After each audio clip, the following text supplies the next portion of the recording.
उस जवान ने कहा कि मृत स्त्री मेरी पत्नी और इन वृद्ध सज्जन की बेटी थी और यह मेरे चचा है। 11 वर्ष पूर्व उससे मेरा विवाह हुआ था। हमारे 3 बेटे हैं जो जीवित हैं। मेरी पत्नी अत्यंत सुशील और पतिव्रता थी। हर काम मेरी प्रसन्नता का करती थी और मैं भी उससे बहुत प्रेम करता था। 1 महीने पहले वह बीमार हुई। 2-4 दिन की दवा से वह अच्छी हो गई और स्वास्थ्य सूचक स्नान के लिए तैयार हुई। लेकिन उसने कहा, मैं बहुत अशक्त हो गई हूँ। अगर तुम कहीं से मुझे 1 सेब ला दो तो मैं ठीक हो जाऊंगी, वरना फिर बीमार पड़ जाऊंगी। मैं उसके लिए सेब लाने को बाजार गया, किंतु वहां एक भी सेब दिखाई न दिया। फिर मैं बागों में घूमा, किंतु वहां भी किसी भी मूल्य पर सेब न मिला। फिर मैंने घर आकर कहा कि बगदाद में तो कहीं सेब मिले नहीं। मैं बसरा बंदरगाह जा रहा हूँ, शायद वहां सेब मिल जाए। मैं बसरा जाकर शाही बागों से 4-4 दीनारों के 3 सेब लाया और उन्हें लाकर अपनी पत्नी को दिया। वह बहुत खुश हुई। उसने उन्हें सूंघकर अपनी चारपाई के नीचे खिसका दिया और फिर आंख बंद करके लेट रही। मैं बाजार गया और अपनी कपड़े की दुकान पर जा बैठा। कुछ देर में मैंने देखा कि एक हबशी गुलाम एक सेब उछालता जा रहा है। मुझे आश्चर्य हुआ कि इसे सेब कहाँ से मिला। मैं तो बड़ी मुश्किल से बसरा से 3 सेब लाया हूँ। मैंने हबशी को बुलाकर पूछा कि तुझे यह सेब कहाँ मिला। वह हंसकर बोला कि यह मुझे मेरी प्रेमिका ने दिया है। उसका पति 2 सप्ताह की यात्रा करके बसरा के शाही बाग से 3 सेब लाया था, जिनमें से एक उसने मुझे दे दिया। हबशी ने यह भी कहा कि मैंने और सुंदरी ने मिलकर भोजन आदि भी किया। हबशी तो यह कहकर चला गया। यहाँ क्रोध से मेरी बुरी हालत हो गई। मैं दुकान बंद करके घर गया और अपनी पत्नी के पास पहुंचा। वहां देखा कि चारपाई के नीचे 2 ही सेब हैं। मैंने उससे पूछा कि तीसरा सेब क्या हुआ। उसने झुककर सेबों को देखा और उपेक्षा से बोली कि मुझे नहीं मालूम कि तीसरा सेब कहाँ गया। यह कहकर वह आंखें बंद करके लेट रही। मुझे विश्वास हो गया कि हबशी सच कहता था। इसका उससे अनुचित संबंध है और यह अचानक मुझे यहाँ देखकर बहाना भी नहीं बना पा रही है। मैं क्रोध और अपमान भावना से अंधा हो गया और मैंने तलवार निकालकर अपनी पत्नी को टुकड़े टुकड़े कर डाला। मैंने इस डर से कि कोई मुझे हत्या के अभियोग में पकड़ न ले उसके शव को एक नारियल के पत्तों की बनी चटाई में लपेट दिया और लाल डोरे से उस चटाई को बांध दिया। फिर एक संदूक में उसे रखकर पीछे के दरवाजे से संदूक लेकर निकला और उसे नदी में डाल दिया, क्योंकि तब तक अंधेरा हो गया था। लौटकर घर आया तो देखा कि बड़ा लड़का दरवाजे पर बैठा रो रहा है और 2 लड़के एक कोठरी में सो रहे हैं। मैंने लड़के से पूछा कि तू क्यों रो रहा है, तो उसने कहा कि आज दिन के समय आपके लाए हुए 3 सेबों में से एक को मैं चुपके से उठा लाया था और दरवाजे पर आकर उसे खाना ही चाहता था कि उधर से निकलते हुए एक हबशी गुलाम ने मेरे हाथ से सेब छीन लिया। मैंने उससे बहुत कहा कि यह सेब मेरी बीमार माँ के लिए है। मेरा पिता 2 सप्ताह की यात्रा कर बसरा के शाही बागों से उसके लिए 3 सेब लाया है। उन्हीं में से यह है। गुलाम ने मेरी बात अनसुनी कर दी और चल दिया। मैंने दौड़कर उसे रोकने का प्रयत्न किया, लेकिन उसने मुझे मारपीट कर भगा दिया और स्वयं एक ओर भाग गया। मैं फिर उसके पीछे लगा, लेकिन इस बार उसे न पा सका। घंटों उसे ढूंढने के बाद अभी वापस आया हूँ। आपको आते देखा तो इस डर से रोने लगा कि सेब न मिलने पर आप मेरी माँ से नाराज होंगे।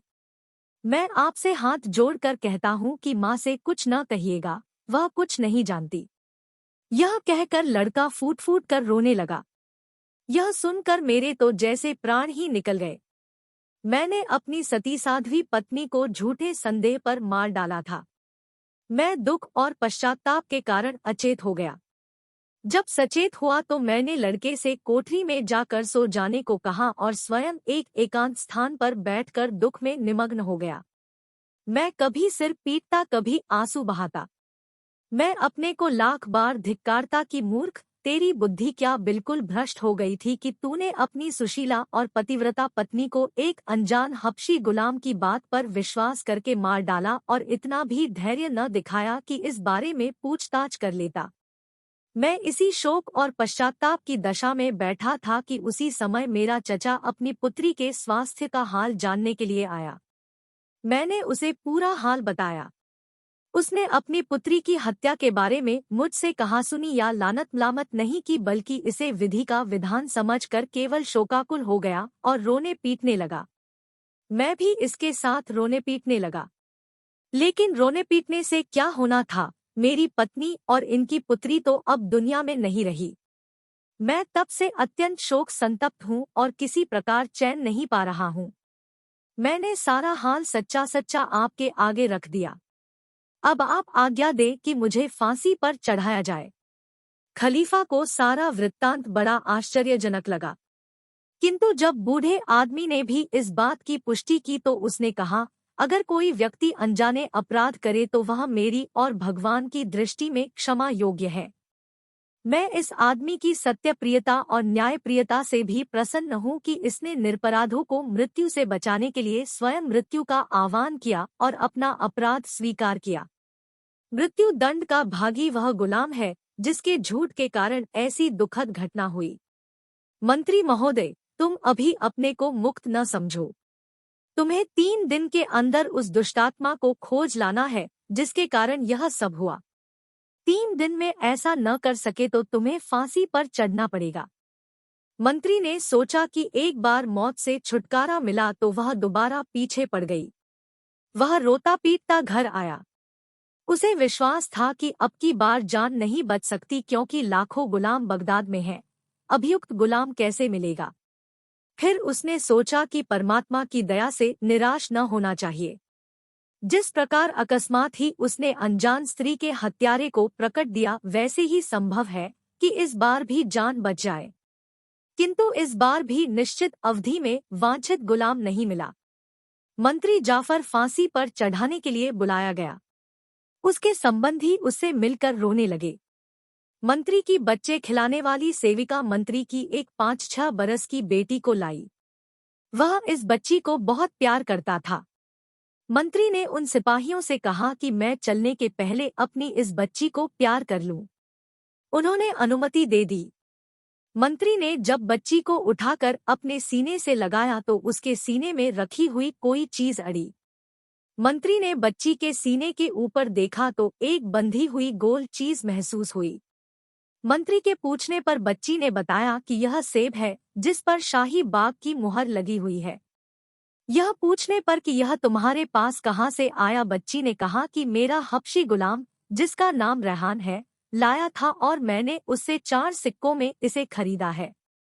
मंत्री ने सेब को खोलकर देखा और उस पर शाही बाग की मुहर पाई तो गुलाम से डांट कर पूछा कि तुझे यह सेब कहाँ से मिला? क्या तूने मेरे बादशाह के महल में चोरी की है? गुलाम ने हाथ जोड़कर कहा, मैंने इसे न आपके यहाँ से चुराया है न शाही महल से। मैं आपको सच्ची बात बता रहा हूँ। कुछ दिन पहले मैं एक गली से निकला जहाँ एक घर के सामने 3-4 बच्चे खेल रहे थे। उनमें सबसे बड़े लड़के के हाथ में यह सेब था। मैंने उसे छीन लिया। वह रोता हुआ मेरे पीछे भागा और कहने लगा कि यह सेब मेरे पिता मेरी बीमार माता के लिए बहुत दूर से लाए हैं। मैं इसे माता से बगैर पूछे उठा लाया हूँ, तुम इसे दे दो। लेकिन मैंने सेब नहीं दिया और लाकर आपकी बेटी के हाथ 4 सिक्कों में बेच दिया। मंत्री को बड़ा आश्चर्य हुआ कि सेब का चोर उसके घर ही का गुलाम है। चुनाचे वह अपने साथ उस गुलाम को ले गया और सिपाहियों से कहा कि मुझे खलीफा के पास ले चलो। खलीफा के सामने जाकर उसने गुलाम को खलीफा के सामने खड़ा कर दिया।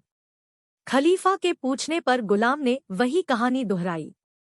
खलीफा को यह अजीब किस्सा सुनकर हंसी आई, किंतु उसकी अपराधी को मृत्युदंड देने की इच्छा बनी हुई थी। उसने मंत्री से कहा, सारी दुखद घटना तुम्हारे गुलाम के कारण हुई, इसलिए यही मृत्युदंड का भागी है। इसे फांसी पर चढ़ाओ ताकि लोगों को शिक्षा मिले।